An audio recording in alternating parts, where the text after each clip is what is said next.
Seja muito bem-vindo, muito bem-vinda. Aqui eu espero compartilhar informações valiosas que vão ajudar seu filho a comer para crescer bem. Eu sou Isabela Pesutti e hoje eu vou falar sobre uma frase que eu ouço com muita frequência, que é: só um remédio para abrir o apetite do meu filho.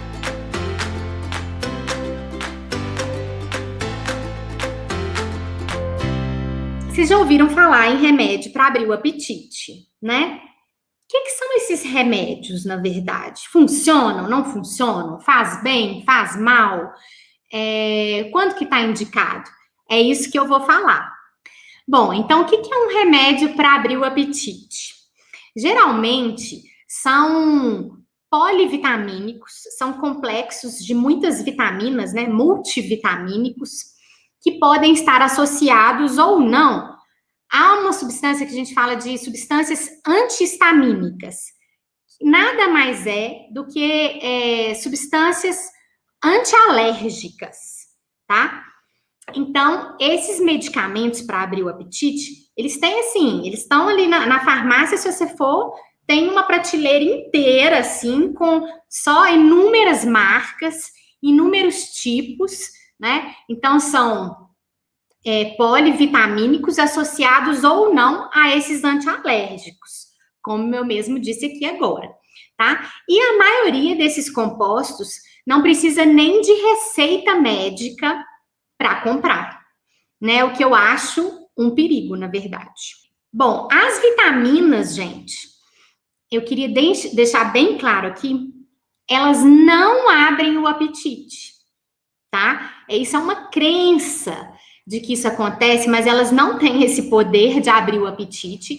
E essas vitaminas, esses polivitamínicos, só estão indicados aí em situações específicas, né? Por exemplo, se houver uma deficiência de alguma vitamina, de algum nutriente, deficiências nutricionais, uma anemia, por exemplo, aí você vai dar ferro, tá bom? Então, vitamina não abre o apetite. E só são indicados em casos específicos.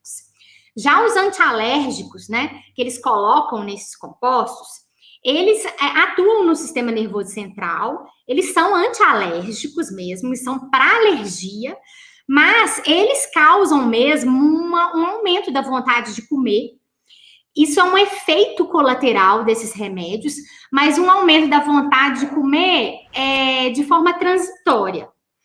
E como vocês vão ver, eles podem causar vários efeitos colaterais, né? Então, os estimulantes de apetite, eles não são substâncias inocentes, tá? E podem sim provocar efeitos colaterais perigosos se ingeridos sem necessidade. Vou dar um exemplo. Por exemplo, ferro, tá? Ferro sem necessidade pode provocar diversos efeitos. O acúmulo do ferro, né? O ferro pode ser acumulado nos tecidos, músculo, coração, fígado, pâncreas, né? Isso pode causar uma outra doença, tá? O acúmulo de ferro nos tecidos. Outro exemplo, a vitamina D, por exemplo, que as pessoas, né, banalizam e acham que todo mundo precisa tomar e compra aí e começa a tomar por conta própria. A vitamina D em excesso, ela provoca um quadro de intoxicação, que é a hipervitaminose D. Inclusive, eu já vi um caso de uma criança que usou uma vitamina D manipulada e que a manipulação foi errada, né? E ela teve um quadro gravíssimo, ela quase morreu por causa da intoxicação da vitamina D, tá? Então, o quadro de intoxicação, o que causa, por exemplo? Ele causa apetite, falta de apetite, tá? Náuseas, vômitos, fraqueza, o cálcio sobe muito no sangue, né? Dá uma hipercalcemia, e a pessoa pode ter até insuficiência dos rins por causa de excesso de vitamina D, tá bom? Então, as vitaminas não são inofensivas. Elas precisam ser usadas só em situações específicas. E os antialérgicos, que eu falei, que muitas vezes estão nesses compostos para abrir o apetite, eles causam sonolência, tá? Eles causam distúrbios do humor na criança, perda da capacidade de concentração, pode levar a dificuldade escolar. Então, eles definitivamente não devem ser usados. E o problema, gente, o problema começa quando a gente vê, assim, quando entra em cena aí a automedicação. Por quê? Porque esses medicamentos, eles não são vistos nem como remédios, né? Eles são vistos como vitaminas inofensivas, né? E são muito antigos alguns, tá? Tem uns, assim, de 1 século, né? Que existem há 1 século, são fortificantes aí, milagrosos. As pessoas acham que se não funcionar, também não vai causar mal, né? Mas não é bem assim. Até um muito popular atualmente, ele é um muito popular e antigo, sabe? Que muito adulto hoje tomou quando era criança para abrir o apetite. Ele tinha álcool na composição.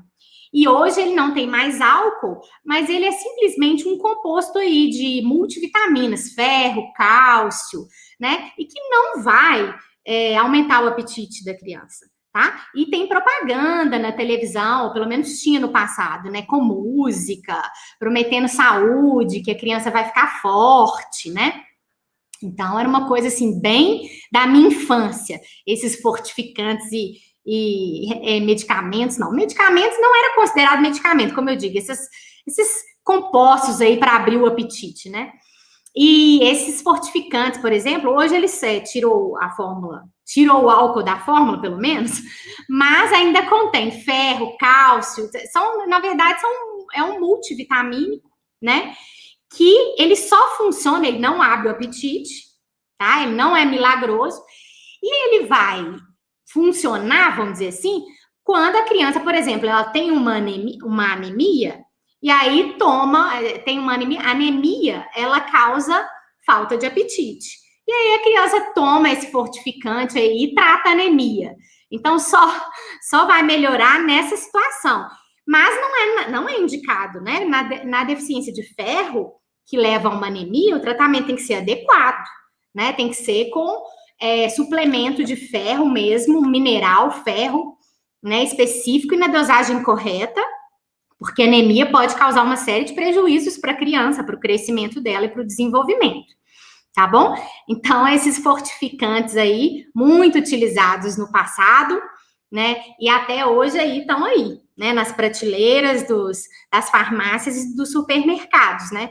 Como uma opção, assim, para as mães desesperadas que não sabem mais o que fazer para o menino comer, para abrir o apetite, para ele ganhar peso, para ele crescer, enfim, tá? Mas, como eu disse, são medicamentos, né? E não são inócuos, né? Eles têm sim muitos efeitos colaterais.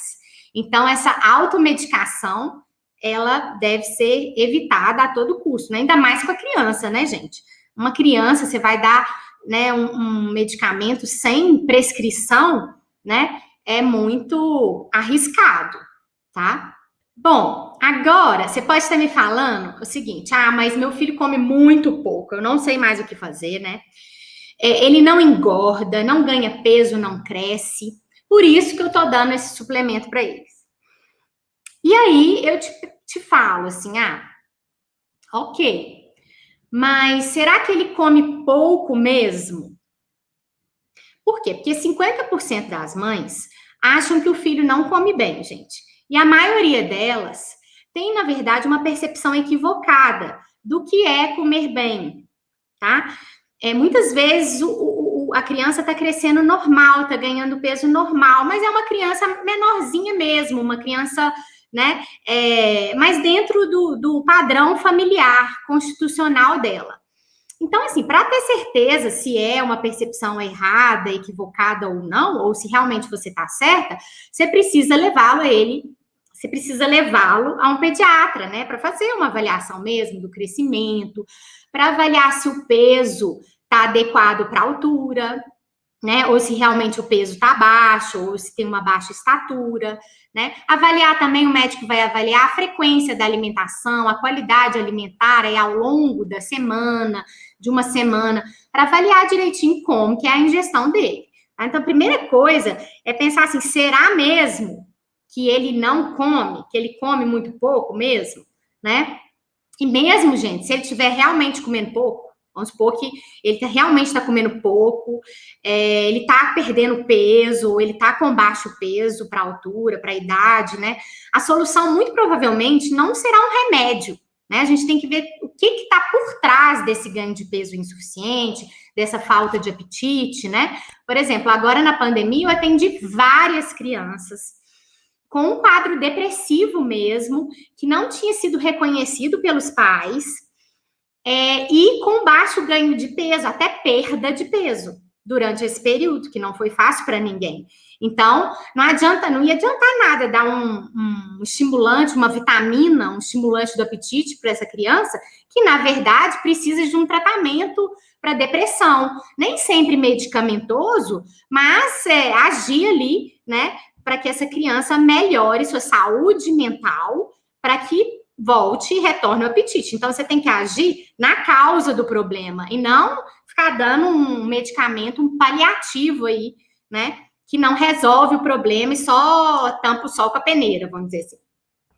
Outra situação que eu vejo muito, que as mães falam e se preocupam muito, é assim, mas meu filho, ele não come nenhuma verdura, sabe verdinho? Não gosta de nenhum verdinho.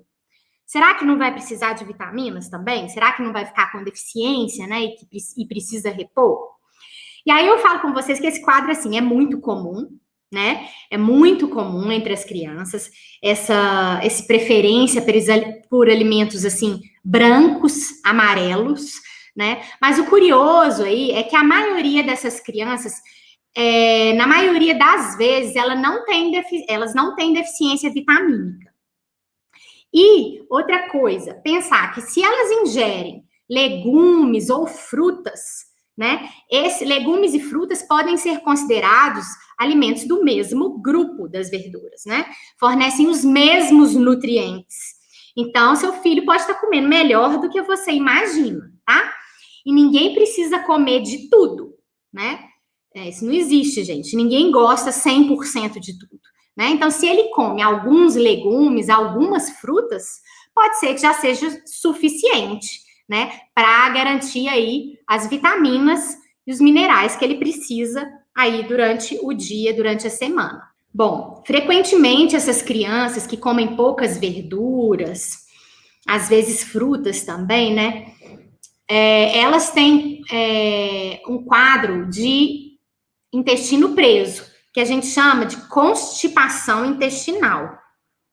É muito comum porque elas ingerem poucas fibras, né? E costumam ingerir também uma grande quantidade de alimentos ultraprocessados, né? Biscoitos, bolos comprados, né? Então, muita farinha, poucas fibras, poucas frutas e poucas verduras. E aí o intestino realmente pode ficar preso, né? É isso que a gente chama de constipação intestinal, né? Às vezes a criança, eu vejo muito, fica né, uma semana sem ir no banheiro, né? Vai uma vez por semana no banheiro, uma vez a cada 4 dias, né? E não é normal. O normal é um hábito intestinal diário, com fezes pastosas, né? Sem dor, sem sangue. Então, isso pode acontecer nessas crianças. E o que acontece? Quando a criança ela fica com o intestino preso, ela perde o apetite, né? Ela fica enfesada, né, gente? Ela fica irritada e ela fica sem apetite, porque imagina, ela não tem apetite para comer, tem uma semana que ela não vai no banheiro, né? Então, quando acontece isso, a primeira coisa é a gente tratar a constipação intestinal. Trata primeiro o intestino preso, para depois você intervir na alimentação, para que ela consiga se alimentar melhor. Então, primeiro, o tratamento da constipação. Tá? E o tratamento, ele, na verdade, é prolongado, tá, gente? É um tratamento que o médico, é claro, que tem que avaliar e prescrever.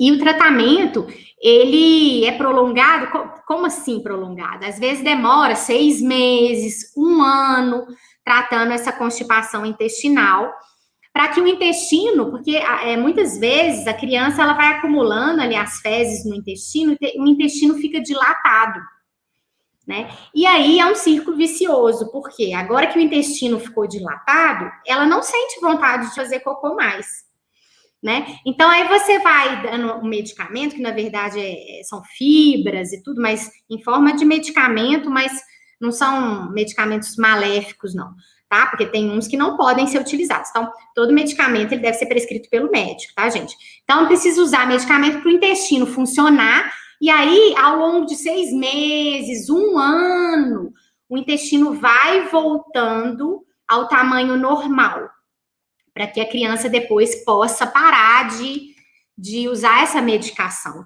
E aí possa, talvez, voltar com o apetite dela, né? Na verdade, o apetite já volta assim que o intestino começa a melhorar, né? Mesmo com a medicação, tá bom? Então, é preciso tratar primeiro o intestino preso, para depois agir na alimentação dessa criança, aumentando as fibras, água, né? E etc. Então, não adianta falar, vamos só dar mais fibras. Não, tá bom? Outra coisa que muita mãe queixa e fica com receio é do menino, quando ele, a gente também, né, como médico, fica meio assim receoso, quando o menino não toma leite, ou derivados, que é iogurte, né, queijo. Ou porque o menino não gosta, a criança não gosta, ou porque tem alergia à proteína do leite de vaca, né? Então, gente, a gente sabe que o leite, os seus derivados, os laticínios, né? Eles são a principal fonte de cálcio aí das crianças, tá? Mas não são as únicas fontes, definitivamente, tá? Então, assim, se a sua criança, se o seu filho não ingere leite ou derivados, mas tem uma alimentação rica, uma alimentação variada, tudo bem, né? Provavelmente ela vai ter aí suas necessidades supridas. E o que tem cálcio além do leite e derivados, né? Tem verduras de folha verde escuras, tá? Brócolis, sardinha, castanhas, amêndoas, nozes, feijão branco tem muito cálcio, né? Tofu, tá? Então, são esses alimentos. Então, se a criança aceita e tem uma alimentação variada, né, ela vai suprir as necessidades de cálcio dela dessa forma. Ótimo. Agora, se é uma criança que só come arroz, feijão, carne, pão e toma suco ao invés de leite, né, ela vai ficar com déficit de cálcio, tá? Aí, ou ela precisa tomar o leite e derivados, ou ela precisa, né, alguém precisa prescrever aí um suplemento de cálcio, mas o ideal é sempre a gente conseguir os nutrientes via natural, né, pela alimentação, tá? E não através de suplementos que têm efeitos colaterais, que muitas vezes toma o suplemento de cálcio, o intestino prende, tem efeitos colaterais, como eu disse, né? Muitas vezes não é absorvido, né, com a mesma, né, da mesma forma, com a mesma disponibilidade do cálcio dos alimentos. Então, precisa tomar cálcio 3, 4 vezes no dia. Então, não é nada legal você ficar dando cálcio, né, para criança. É muito melhor se ela tiver uma alimentação variada e puder aí suprir as necessidades tanto de cálcio como das outras vitaminas pela alimentação. Outra coisa que eu escuto muito é assim, mas e se tiver deficiência de vitamina D, né? Ainda mais a preocupação atual por causa do Covid, né? A gente sabe que a vitamina D, ela é super importante para o sistema imunológico, tá? Então, crianças com deficiência de vitamina D podem ter mais processos infecciosos, né, causados por vírus, bactérias, e serem mais graves esses episódios, tá? Só que a vitamina D, ela não é obtida pela alimentação. São poucos os alimentos que têm vitamina D, tá? São, por exemplo, cogumelos, óleo de fígado de, como é que é? Óleo de peixe, tá? Então, são alimentos que as mães davam antigamente para as crianças, né? São raros os alimentos que têm em pouca quantidade. Até o leite materno, a única vitamina que o leite materno não tem é a vitamina D, tá? Então, a vitamina D a gente não consegue através da alimentação. a gente consegue pelo sol, tá? Então, a gente faz a síntese de vitamina D na nossa pele, sem uso de protetor solar, e não pode ser atrás do vidro. Agora, assim, muita gente tem medo do banho de sol e fala, eu vou tomar, eu não posso, só faz vitamina D meio-dia. Isso não é verdade, tá, gente? No nosso país, que é um país ensolarado, né? Eu não tô falando do sul lá, não, que é mais, a latitude é diferente. Mas, assim, a maior parte do Brasil, a gente tem sol e sol suficiente para fazer vitamina D aí 9 horas da manhã, tá? Os estudos que falam que só faz vitamina D meio-dia são estudos do Canadá, né? Lá é muito diferente daqui, tá bom? Então, eu acho que o ideal mesmo, ao invés de suplementar a vitamina D, é tomar sol, tá? Eu gosto muito mais do sol, né? E se não houver possibilidade de tomar sol, aí sim é preciso repor, tá? Eu vi recentemente, que eu fiquei bem impressionada, 3 crianças com vitamina D muito baixa, tá? Níveis abaixo de 10, sendo que o normal é acima de 20, tá? E por quê? Porque essas crianças, na pandemia, essas 3 especialmente, elas ficaram o tempo todo dentro de casa. Elas não tomaram sol, né? E níveis abaixo de 10 podem estar associados até a raquitismo mesmo, né, gente? Então, foi bem, assim, preocupante essa situação. Daí, eu sempre recomendo sair mesmo, brincar ao ar livre, em espaços seguros, sem aglomerar, porque é muito importante esse contato com a natureza e tomar sol é imprescindível, tá? Por causa dos níveis de vitamina D. Sem vitamina D, gente, a gente não absorve todo o cálcio no intestino. Então, a vitamina D, além de ser importante para o sistema imunológico, que eu já falei, né? Ela é importante muito para os ossos também, tá? Então, é ela que faz a gente absorver o cálcio que a gente ingere, por exemplo, do leite, que eu falei, tá bom? Mas, como eu disse, eu sempre prefiro o sol, né? Para mim, o sol é insubstituível. Sol, para mim, é vida, como disse meu avô há muito tempo, já dizia meu avô Zé Leite, sol é vida, minha filha, sol é vida. E isso, eu fiquei com isso para sempre, né, gente? Porque, assim, a gente acha que vitamina D é inofensivo. A gente dá vitamina D para todo mundo e, sei lá, 10 mil unidades, né? Tem dosagens, assim, que a gente fica, meu Deus, como assim? Mas vitamina D, gente, é considerado um hormônio, tá? Vitamina D é considerada um hormônio. Tem receptor de vitamina D em todas as células, ou seja, todas eu não sei, mas quase todas as células do corpo têm receptor de vitamina D, ou seja, ela é muito importante, sim, ela é muito importante. Mas a gente não sabe, em excesso ou repondo ali, mesmo que não fique em níveis excessivos, você ficar repondo sem necessidade, o que isso vai causar aí nas nossas células, tá bom? Então, é imprescindível a criança sair ao ar livre, tomar sol, nada substitui isso. E pode sim fazer vitamina D às 9 horas da manhã, tranquilo, ou às 4 da tarde, tá? É aquele sol que deixa a pele quente, aquele sol já faz vitamina D, tá bom? Então, não precisa ser meio-dia. Por quê? Porque meio-dia o sol é ruim, né? É associado a câncer de pele, né? Então, aí a gente tem que ter outras preocupações. Sim, com certeza. Mas tomar sol, assim, com regularidade e com esses cuidados, eu acho que é imprescindível para a nossa saúde. E para a saúde das nossas crianças, né?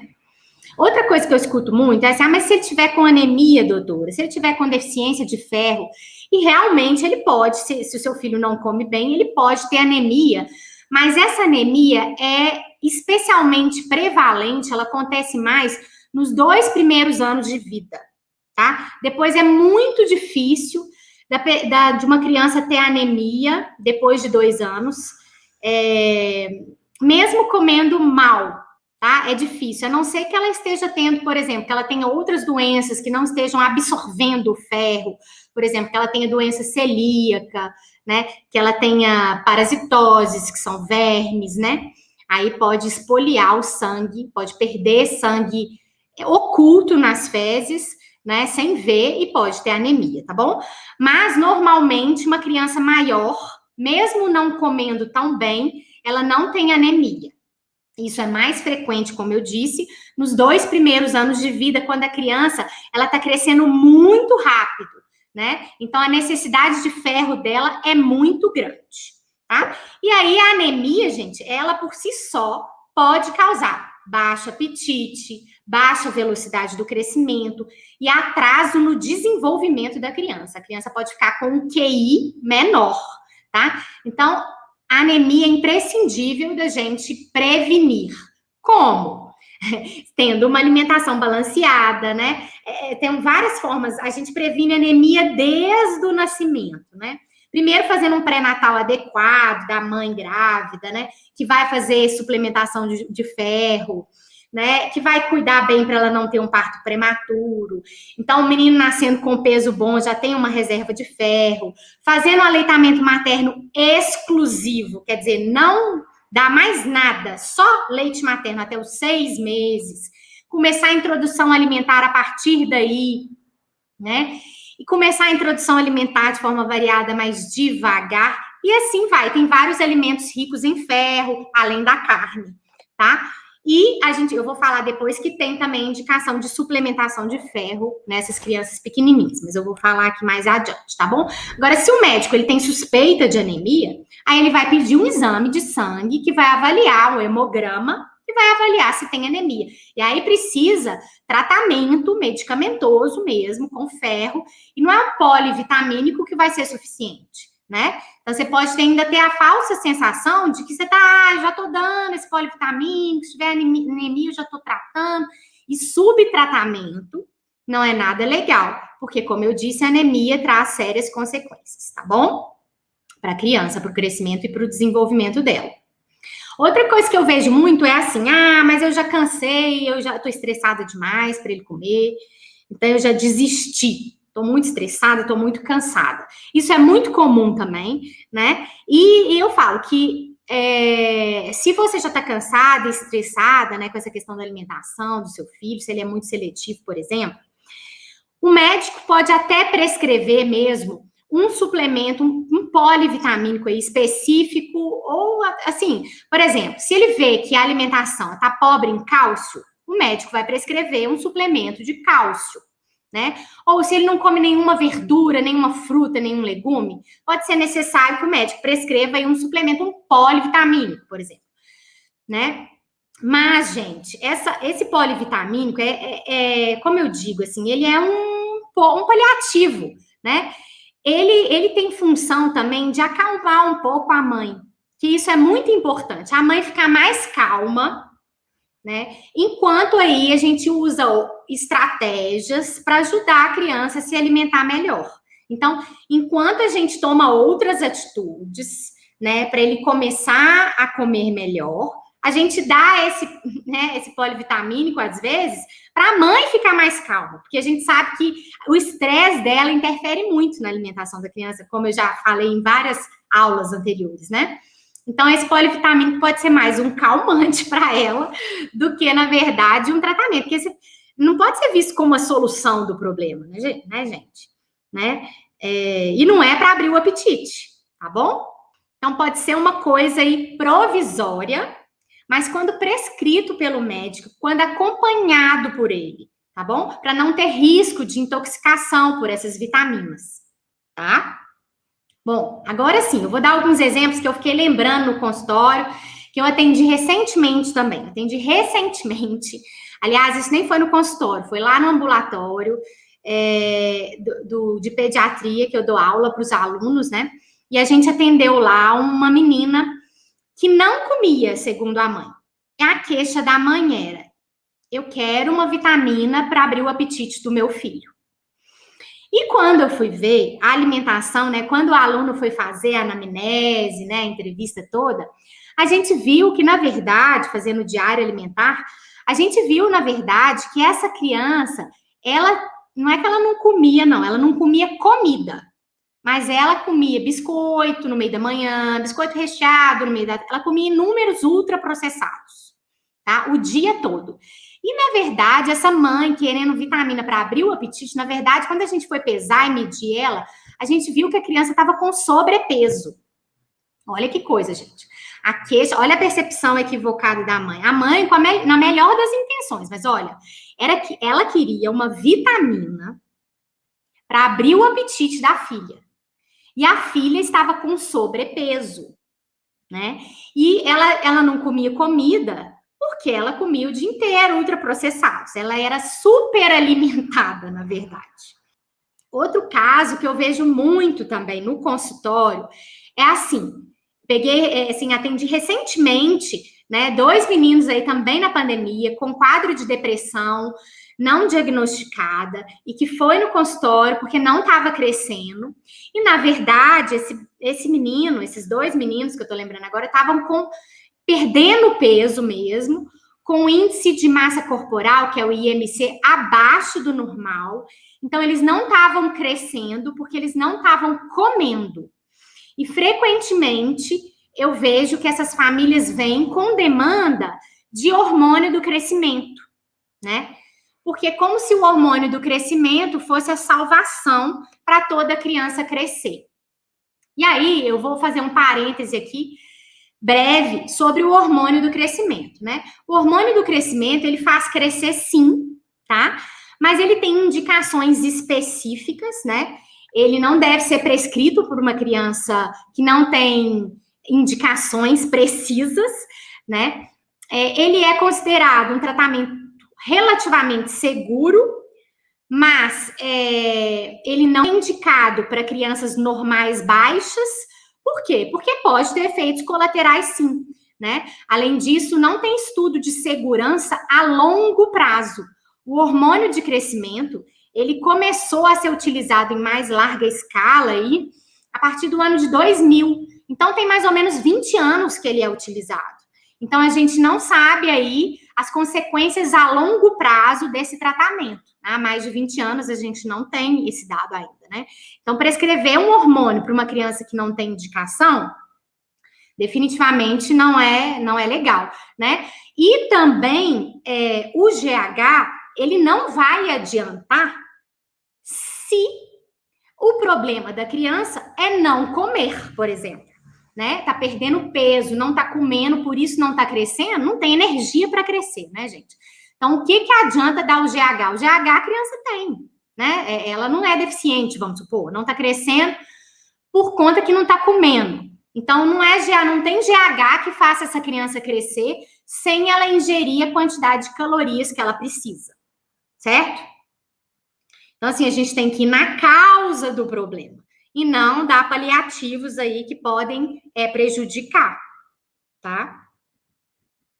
Então, gente, diante de tudo isso aí, o que eu considero aí um melhor caminho, né? Ao invés de ficar tentando prescrever né? Ao invés de tentar automedicar seu filho com um polivitamínico, com um medicamento que vai aumentar o apetite. O que seria um melhor caminho aí para seu filho que não come bem, né? É fazer, primeiro, avaliar a rotina alimentar. Como que estão as refeições? Estão com intervalos adequados? Né? Será que ela não está super alimentada? Verificar também as outras rotinas que interferem com a alimentação.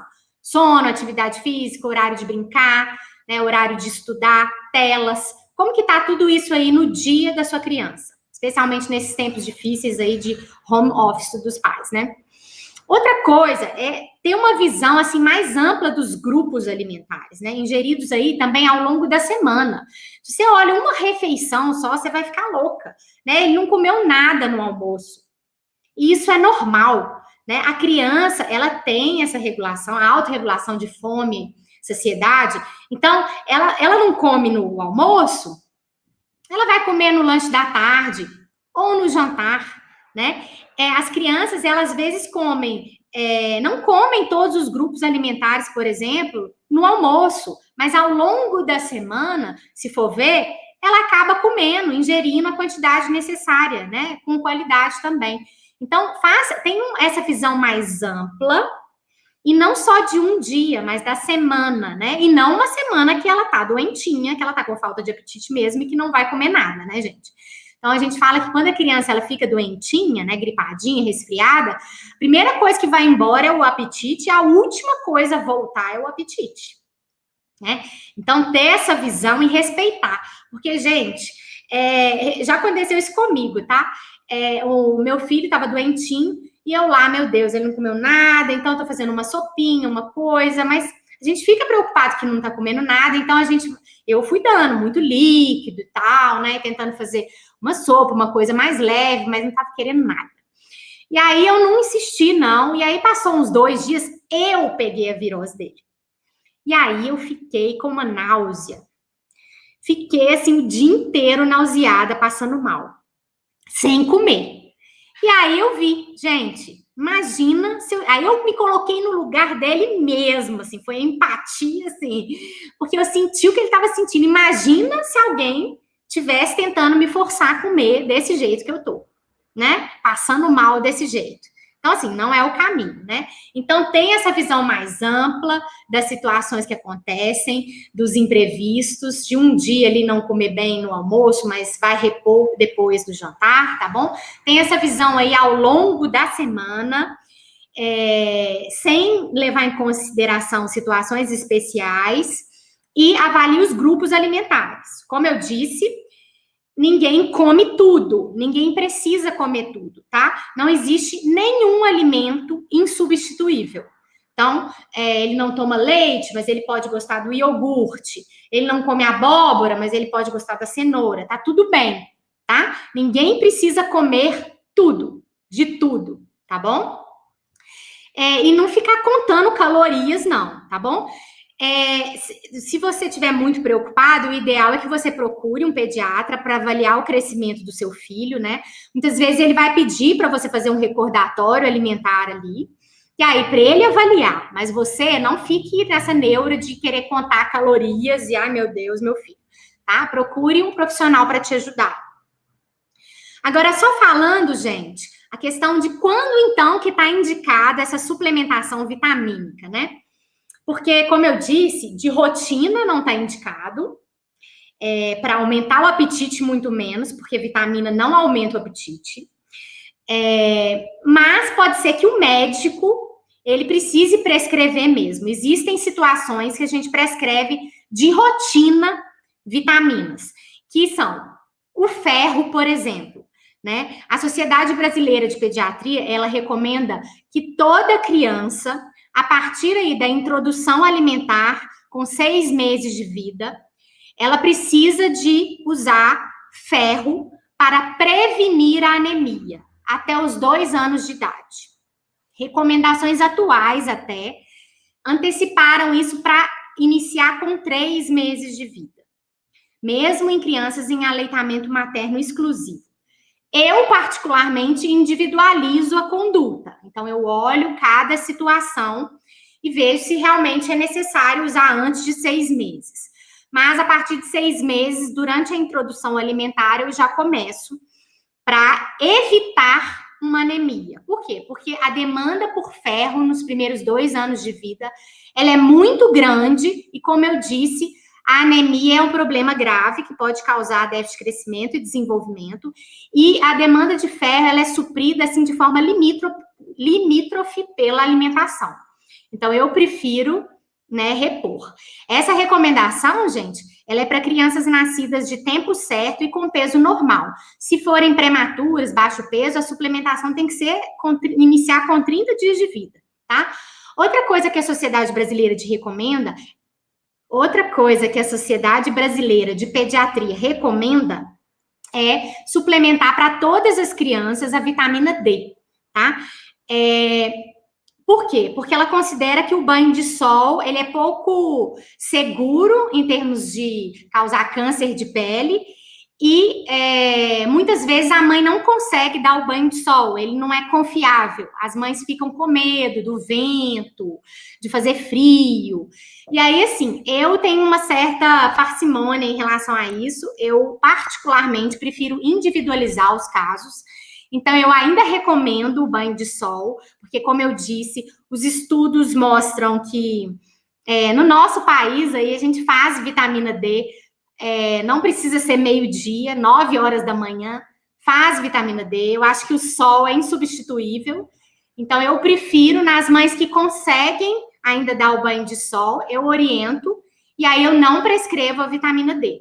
Agora, todas as crianças, quem a mãe não consegue dar o banho de sol, porque faz muito frio na região que ela mora, não bate sol, ela não consegue sair, ela tá com receio, precisa usar a vitamina D, sim, né? Porque, como eu disse, o leite materno, ele não tem vitamina D. A única vitamina que ele não tem, né? A vitamina é pelo sol, ou então você suplementando.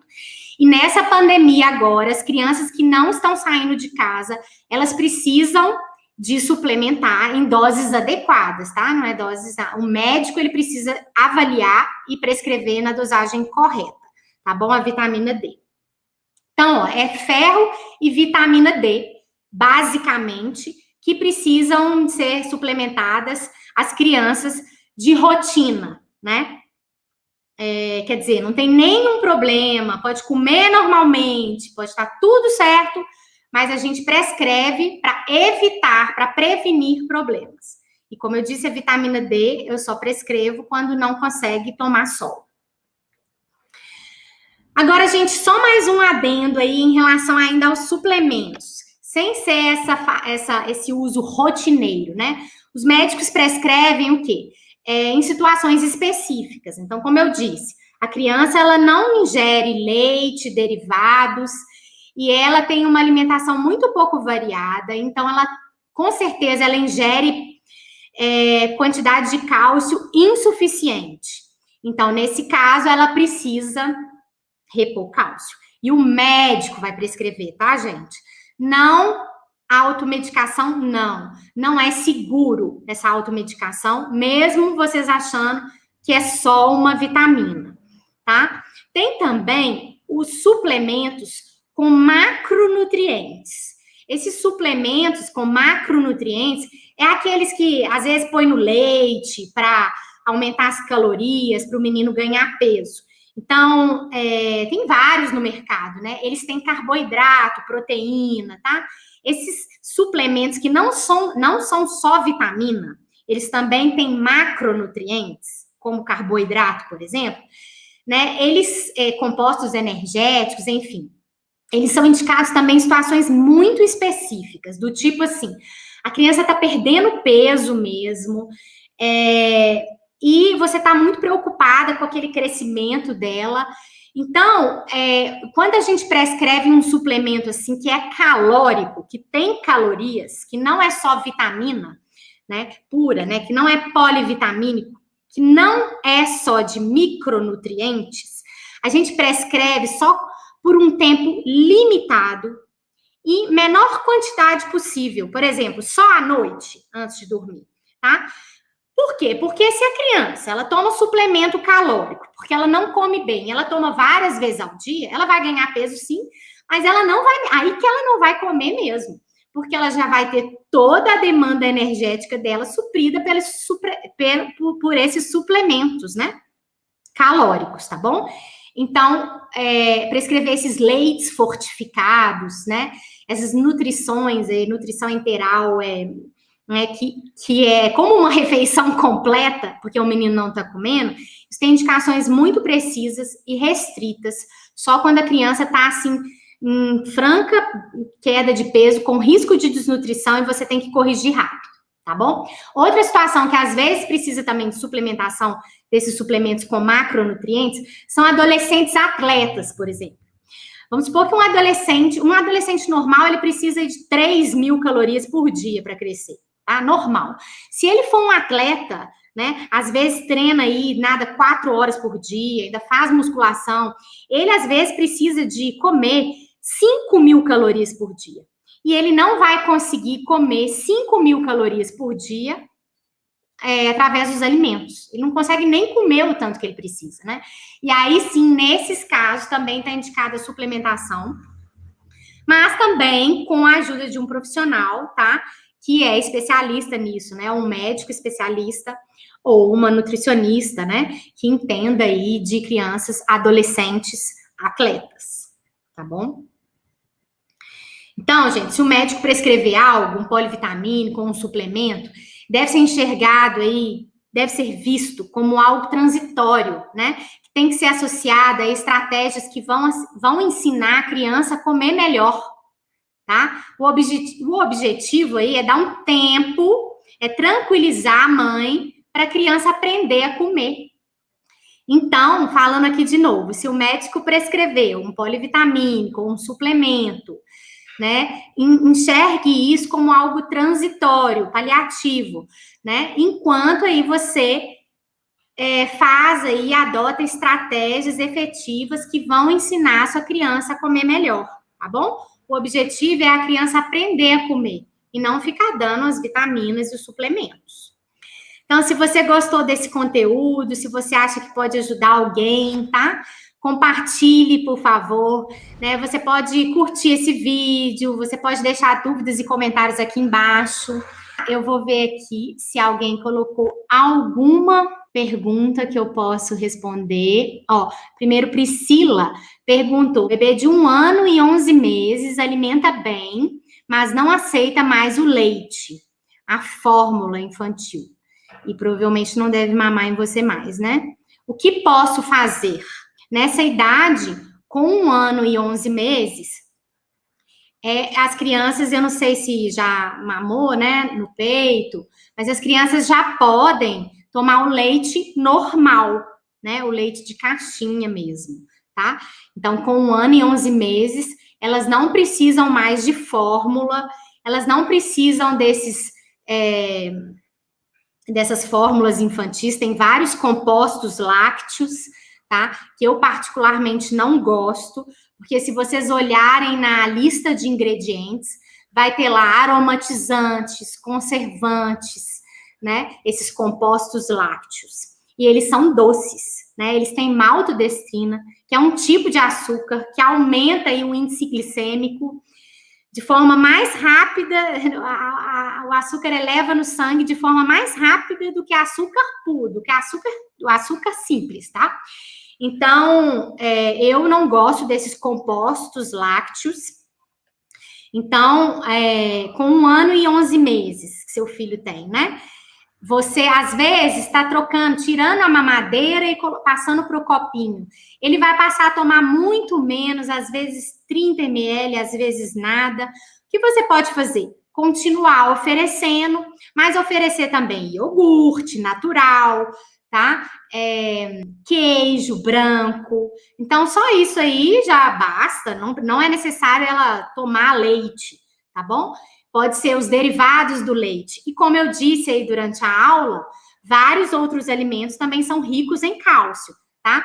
Folhas verdes escuras, tofu, castanhas, amêndoas, nozes, que ele pode comer, dependendo de como você vai dar, né? Com cuidado para ele não engasgar, tá bom? Mas tem várias formas, se colocar nas receitas. Gergelim, que é muito rico em cálcio, tá bom?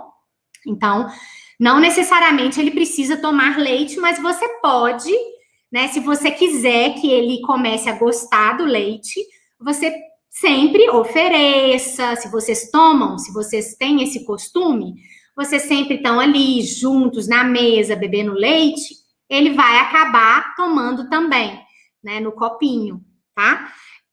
A gente fala assim que o exemplo arrasta, né, gente? Primeiro tem que dar o exemplo, senão ele não vai querer tomar. Tá bom? Depois, deixa eu ver alguém mais que fez alguma outra pergunta. Bem feito, doceria, que perguntou: para crianças na faixa etária de 5 a 8 anos, qual seria o tempo de exposição ao sol para adquirir vitamina D suficiente? Ótimo. Para todas as crianças, né? A gente generaliza assim essa recomendação de ir para o sol sempre que tiver sol. Então, diariamente, é bom a gente ir com a criança ao ar livre, brincar, né, para tomar sol. Então, não precisa ser aquela exposição de biquíni, de roupa de banho e ficar quarando no sol, é óbvio que não. Então, o que eu faço? Eu deixo meus meninos, eu passo protetor solar no rosto só, e eu saio com eles, né? Ou nas 9 da manhã, né? 8, 9, até 10, e fico brincando ao ar livre ali. Então, pela manhã ou à tarde. Então, diariamente. Agora, se você for ler nos livros, eles falam assim que a exposição é o seguinte, que precisa de 30 minutos de exposição ao sol na semana toda, né? Por dia não, é na semana, se a criança ela está sem roupinha.